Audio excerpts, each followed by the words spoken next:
ایک عالم دین میرے پاس آیا، آج سے 20 سال پہلے کا واقعہ ہے، جاننے والے دوست تھے.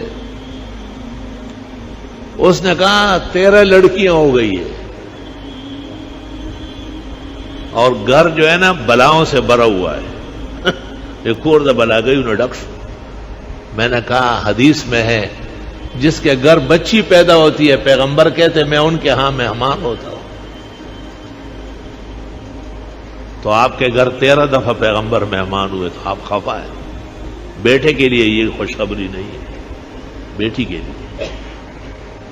اور پیغمبر کہتے ہیں جس نے بیٹیوں کو گزارا اس کو قیامت کے دن غمگین نہیں ہونے دوں گا. اور ایک حدیث میں آپ نے کہا میں تب جنت جاؤں گا کہ بیٹیوں کے باپ کو ساتھ کر لوں.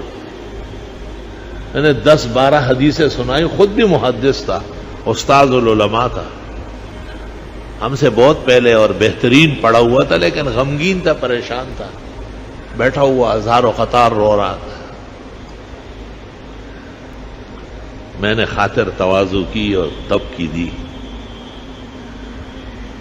میں نے کہا تکڑا ہو جاؤ، ہمت نہ ہارو، بیٹوں کا نمبر ہے.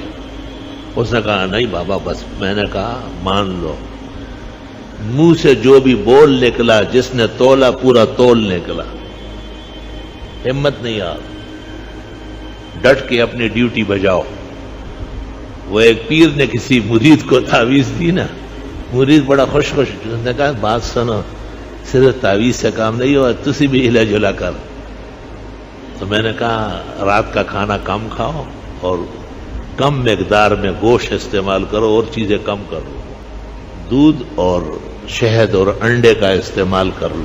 علماء کہتے ہیں 3 چیزیں جنت کی دنیا میں ظاہر ہوئی، اول دودھ، دوسری شہد، تیسرا انڈا.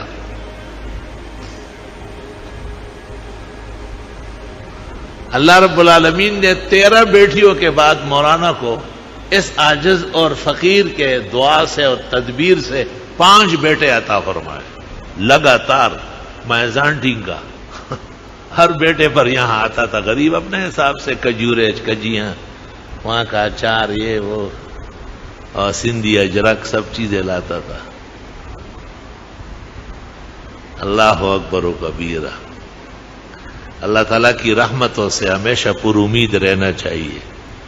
اور حدیث شریف میں ہے خدا تعالیٰ سے سب باتیں کیا کرو، ان سے کیوں شرماتے ہو؟